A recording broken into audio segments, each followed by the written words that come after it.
বহুত বহুত ধন্যবাদ।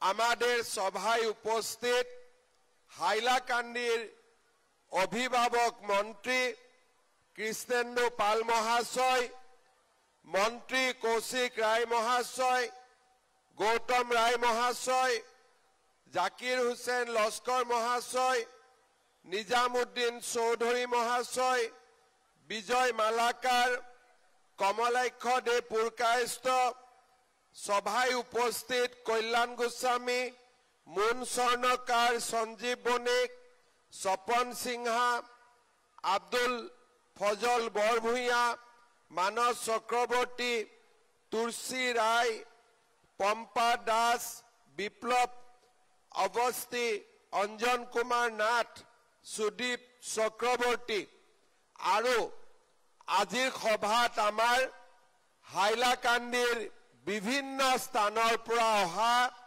মাসকল, বাইদেউসকল আৰু সন্মানীয় সুধীবৃন্দ, মুখ্যমন্ত্ৰীৰ মহিলা উদ্যমিতা অভিযান এই আঁচনিটোৰ জৰিয়তে আমি অসমৰ সেলফ হেল্প গ্ৰুপৰ মহিলাসকলৰ বাবে এটা সুন্দৰ আঁচনি আমি প্ৰস্তুত কৰিছিলোঁ। যোৱা 2 মাহত আমি বিভিন্ন সমষ্টিত গৈ এই আঁচনিৰ ধন আমি বিতৰণ কৰিছোঁ। আজি পৰ্যন্ত প্ৰায় 12 লাখ মহিলাই 10,000 টকা পাইছে আৰু প্ৰায় 50টা সমষ্টিত এতিয়ালৈকে আমি এই টকা বিতৰণ কৰিছোঁ। আজি আমি ৰাতিপুৱা হাইলাকান্দি, অলপ পিছত ধলাইলৈকে যাম, কালি উদাৰবন, আমাৰ বৰাক ভেলীৰো যিমান সমষ্টি আছে আমি তাতো গৈ এই টকা বিতৰণ কৰিছোঁ আৰু আমাৰ মাসকলে এই টকা লৈ ভাল কামত ব্যৱহাৰ কৰিছে। আপোনালোকে এটা বুজি পাব লাগিব যে এই 10,000 টকা এটা একটা প্রথম কিস্তি। এই স্কিমটা লম্বা চলবে। এই স্কিমটা আমাদের জন্য আরো বহুত কিছু সুবিধা নিয়ে আসবে। আজি আমি অলপ আগতে এটা ভিডিও চাইছো, তাত নরেন্দ্র মোদী ডাঙৰীয়াই কি কৈছে कि हम भारत की 3 करोड़ माताओं को लाखपति दीदी बनाने का गारंटी दिया है। 3 करोड़ पूरा भारत में, और हमारा असम में हम लोग प्रयास कर रहा हूं कि कम से कम 40 लाख माता लाखपति दीदी बने। लाखपति दीदी माने कि जुने बছৰত 1 লাখ টকাৰ ব্যৱসায় কৰে আৰু আমাৰ অসমত 4 লাখ সেলফ হেল্প গ্ৰুপ আছে আৰু 4 লাখ সেলফ হেল্প গ্ৰুপত 40 লাখ মহিলা আছে। আমাৰ লক্ষ্য যে এই 40 লাখ মহিলাক আমি লাখপতি দিদি বনাব লাগে। আমি কেনেকে লাখপতি দিদি বনাম, তার কারণে আমি এটা প্ল্যান কৰিছো যে আমাৰ যিসকল মহিলাই লাখপতি দিদি হব খোজে তেওঁলোকক আমি সহায় কৰিম। 3 বছৰ আমি সহায় কৰিম আৰু লাহে লাহে আমাৰ মহিলাসকল লাখপতি দিদি হ'ব পাৰিব। এই মহিলা উদ্যমিতা অভিযান আমি প্ৰথম কিস্তি 10,000 টকা আজি আমি দিম। এই 10,000 টকা পোৱাৰ পিছত কোনে কোনে মোবাইল ফোন কিনিব হাত দাঙক।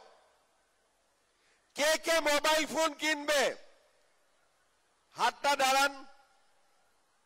আচ্ছা, কোনে কোনে মোবাইল নিকিনে তেওঁলোকে হাতটো উঠাওক। আর বাকি বিলাকে কিনিব। কোনে কোনে निकिने मोबाइल हाथ दांगक। ठीक है, आप लोग मोबाइल नहीं खरीदेगा, मोबाइल किनबे ना, ठीक আছে। তাহলে আপনারা টাকাটা কি করবে? আমি আপনালোকক মই 3টা এডভাইস দিম। 1 নম্বৰ, এই 10,000 টকা লৈ আমি আমাৰ গ্ৰুপত যদি জমা দিও 1 লাখ টকা হব। আৰু 1 লাখ টকা হলে আমি গ্ৰুপৰ মানুহখিনিয়ে মহিলাখিনিয়ে লগ লাগি আমি ব্যৱসায় কৰিব পাৰিম। বুলে নহয় মই গ্রুপত নিদিও, যদি মই গ্রুপত নিদিও তেতিয়া হলে মই নিজেই কিছু একটা কাজ করতে লাগবো, ব্যবসায় কিছু একটা করতে হবে। 10,000 টাকায় ঘরের ব্যবসায় গরু কিনিলো, মুরগি কিনিলো, হাঁহর বিজনেস করিলো, ছোট একটা দোকান করিলো, যি করিব লাগিব আমি নিজে এই 10,000 টাকার আমি ব্যবহার করিব লাগিব।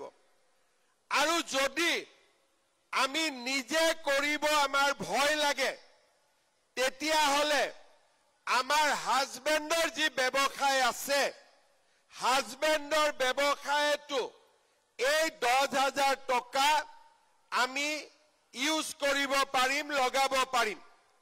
6 মাস পিছত আমি আপোনালোকৰ ওচৰত আহিম আৰু আমি ইনকোয়াৰি কৰিম টকাটো গ্ৰুপত দিলে নে টকাটো নিজে কিবা কামত ব্যবহাৰ কৰিলে নে হাজবেন্ডৰ লগত ঘৰৰ কামত ব্যবসায় কৰিলে। যদি এই 3টা কাম কৰিলে তেতিয়া হলে আমি 1 সালৰ ভিতৰত আপোনালোকক আকৌ ইয়াত মিটিঙত মাতি আনিম আৰু নতুনকৈ 25,000 টকা আমি আপোনালোকক দিম। সেকেন্ড ইনস্টলমেন্ট 25,000 টকা।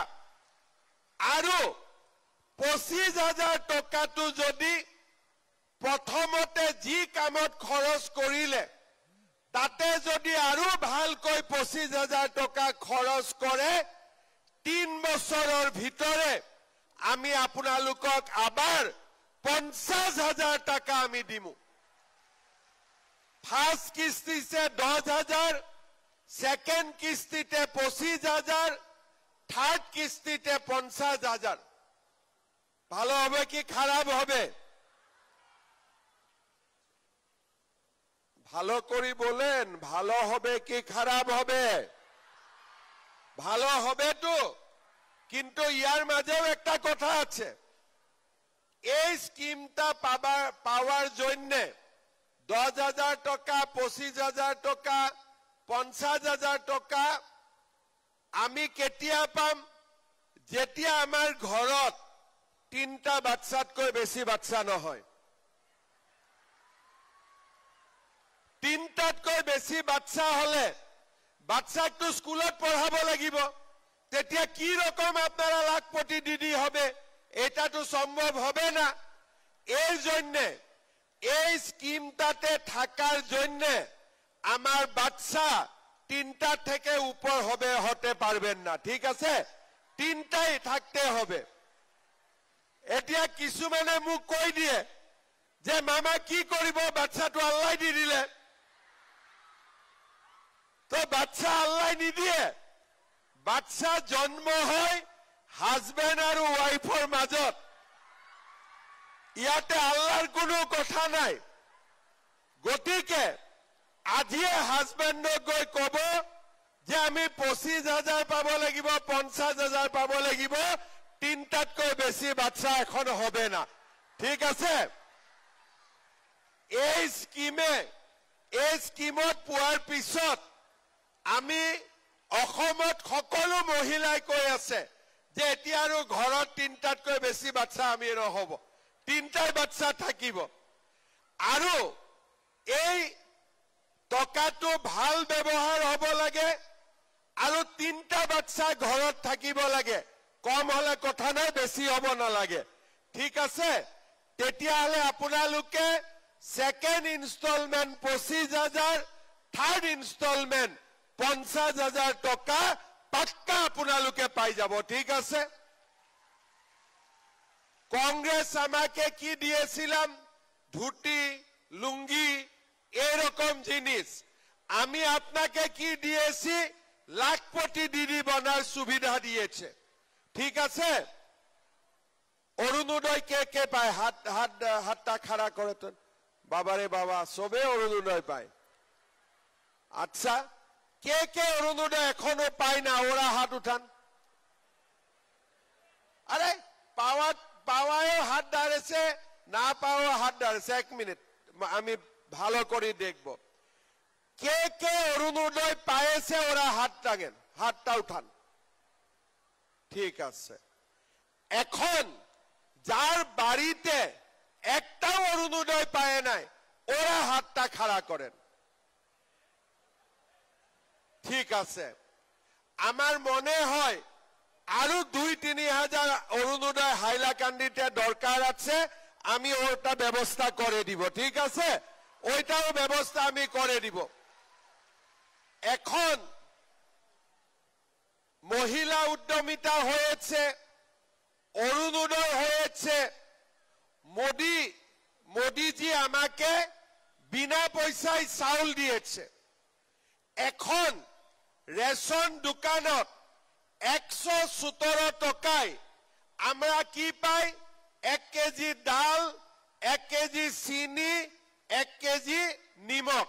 জিনিসগুলা ভালো কি খারাপ? একদম সত্যি কথা বলেন, জিনিসগুলা ভালো কি খারাপ? ভালো। আপনাকে লাগে? আবার লাগবে? ঠিক আছে।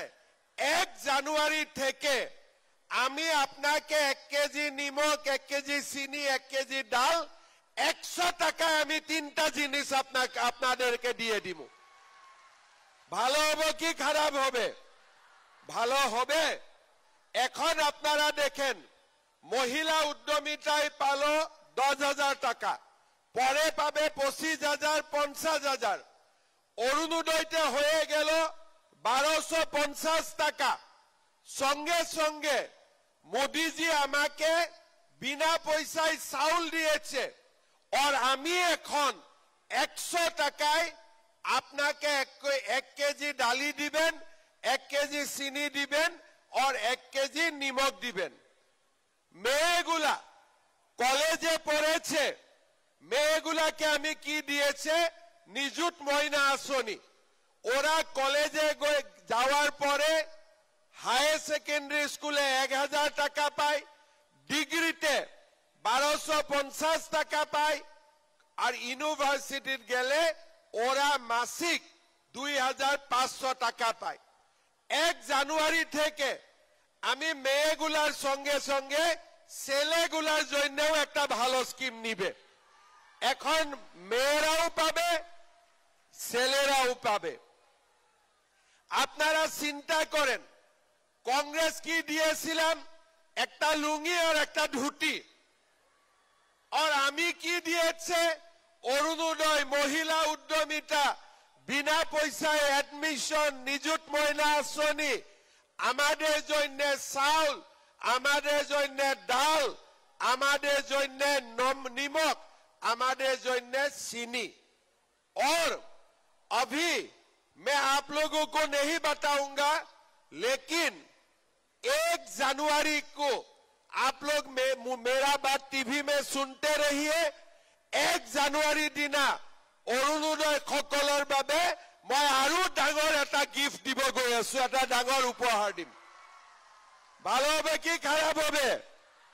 বিজেপিকে ভোট দিবেন কি না দিবেন? পাক্কা দিবেন? বিজেপিকে ভোট দিবেন তো? আপনারা দেখবেন বিজেপিকে ভোট দিলে লাখপতি দিদি হইবে, বিজেপিকে ভোট দিলে 5 লাখ টাকার মেডিকেল ট্রিটমেন্ট ফ্রি হবে, বিনা পয়সায় চাউল পাবে, 100 টাকায় ডালি নিমক পাবে, ছেলেদের মেয়েদের পড়ার সুবিধাগুলা সরকার দেবে। আর কংগ্রেসক ভোট দিলে কি পাবেন? একটা লুঙ্গি আর একটা ধুতি। সত্যি কথা বলছি কিনা আমি? সত্যি কথা বলছে কিনা আমি? কাকে ভোট দিব এখন? পাক্কা করে বলেন, পুরা বড় করে বলেন, কাকে ভোট দিবেন? পাক্কা বলেন, আমার সঙ্গে বলুন, ভারত মাতা কে, ভারত মাতা কে। আজকে আমাদের সরকার গরিব সমাজ, মধ্যবিত্ত সমাজের জন্য কাজ করেছে, ডেভেলপমেন্ট করেছি। এখন আমি হাইলাকান্দি সিভিল হসপিটালে একটা এমআরআই মেশিনও নিয়ে আসবে। এমআরআই মেশিন থাকবে হাইলাকান্দিতে, শিলচর যাওয়ার প্রয়োজন হবে না। এখন আমি ডিসি কি বলেছি, ডিসি কো বলেছি আমাকে একটা ভালো জমি দিয়ে দেন, আমি হাইলাকান্দিতে মেডিকেল কলেজ করিও দেখাই দিবেন কি আমার হাইলাকান্দিতে মেডিকেল কলেজ হবে। এখন বড় সুন্দর সার্কিট হাউস হয়েছে। আর এখানে আমি হাইলাকান্দি স্টেডিয়ামে ছিলেন, গৌতম দা আমাকে বলেছি আরো কিছু একটা সহায় করার জন্য, যাওয়ার পরে আমি আবার হাইলাকান্দি স্টেডিয়ামের জন্য 2 কোটি টাকা দিয়ে দিবেন। 3 কোটি আগে দিয়েছে, এখন আবার 2 কোটি দিয়ে দিব। ঠিক আছে? আমার হাইলাকান্দিতে ডেভেলপমেন্ট হয়েছে, গরিব মানুষের কাজ হয়েছে, আমাদের মধ্যবিত্ত সমাজের কাজ হয়েছে, আমার বরাক উপত্যকার উন্নতি হয়েছে। কংগ্রেসের সময়ে এগুলা কিছু হয়েছিলাম না, খালি কংগ্রেসের সময়ে টাকা দেও, চাকরি নেও। কিন্তু আজকে আমার সরকার কি রকম চাকরি দিয়ে, কোনো টাকা পয়সার কথা নাই, ভাল করে পড়িব লাগে, চাকরি পাব লাগে, কোনো 1 টকা ঘোষ দিব নালাগে। আজি আমাৰ সরকারের দিনত যিমান কাম হয়েছে, আগত কেতিয়াও ইমান কাম হওয়া নাছিল। আগতে চিফ মিনিস্টার হাইলাকান্দিত 5 বছরের ভিতৰত এবাৰো নাহিছিলে। মই চিফ মিনিস্টার হওয়ার পিছত হাইলাকান্দিত 6 মাসের ভিতরে একবারটো আহুয়ে, হয় না নহয়? আজি হাইলাকান্দির আগতে কোনো সিএম নাহিছিলে, গৌতম রয়ে সিএম আছিলে, ইয়ার উপরত কেউ ছিলাম না, গৌতম রয়ে একমাত্র মালিক ছিলাম। হ্যাঁ না গৌতম দা? হ্যাঁ, এখন গৌতম দাও আছে, সঙ্গে সঙ্গে আমিও 6 মাসে একবার আছে, আমার বাকি মন্ত্রীগুলাও আছে। এখন বরাক উপত্যকা হাইলাকান্দিতে ডেভেলপমেন্ট হয়েছে, মায়েদের জন্য কাজ হয়েছে, ছেলে মেয়েদের জন্য কাজ হয়েছে। সেই কারণে আমি আপোনালোকক সকলোকে কম যে সকলোৱে সৰকাৰক সহযোগিতা কৰিব, যাতে আমি আগত গৈ থাকিব পাৰো। এতিয়া অসমত আৰু এটা নতুন আইন আহিছে, আপোনালোকে গম পাইছে না নাই পোৱা? এটা নতুন আইন আহিছে, একটা হাজবেন্ড যদি 2টো বিয়ে করে 7 সালের জন্য জেলের ভিতরে যাব। এখন খবরটা পাইছেন কি নাই আপনারা? খবরটা পাইছেন কি নাই? এখন ঘরে একটা মা থাকার পরে अगर दूसरा बार शादी करते हैं ना, तो मैं 7 साल के लिए जेल का अंदर ले जाऊंगा। अभी कोई लोग मेरा ऊपर नाराज है, लेकिन मैं बोलता हूं मेरा ऊपर नाराज होके कुछ फायदा नहीं है। किस लिए? कोई जो ऐसा काम करते हैं, ये लोगों का जेल का बाहर नहीं, अंदर रहना चाहिए, और हम सबको अंदर कर देने वाला है। ইয়াতে আছে নেকি 2টা বিয়া কৰোৱা কোনবা? 2টা 3টা বিয়া কৰোৱা আছে কি নাই?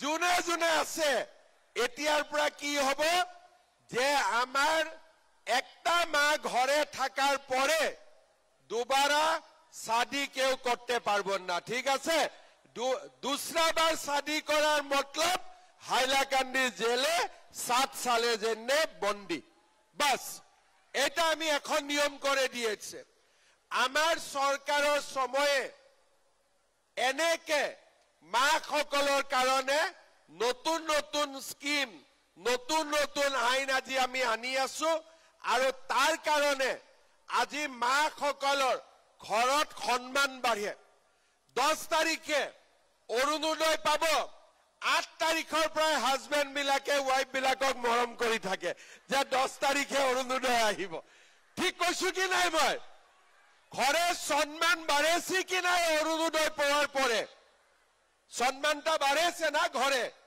এখন মহিলাও ঘরের অর্থনীতিতে যোগদান করেছে লাখপতি দিদি হবে তাহলে তো ঘরে আপনারা পুরাপুরি লক্ষ্মী মা হয়ে যাবে একবার লাখপতি হওয়ার পরে এর জন্য আমি চেষ্টা করেছি কি আপনাদেরকে যতটা জলদি সম্ভব হয় লাখপতি দিদি বানানোর জন্য আর আপনাকে আপনাদের আমাকে সহায় করুন 10,000 টাকাটা ফুজুল খরচা করবেন না কিছু একটা ব্যবসায় খরচা করেন আমি আপনাকে কথা দিয়েছে 17,000 আজকে এখানে মা আছে 17,000 মাকে আমি আবার 25,000 টাকা দিবে সবাইকে আমি 25,000 টাকা আবার দিব খালি আপনাদের এই টাকাটা কিছু একটা ভালো কাজে আপনাকে খরচ করতে হবে সকলে বুঝি পাইছে না নাই পোৱা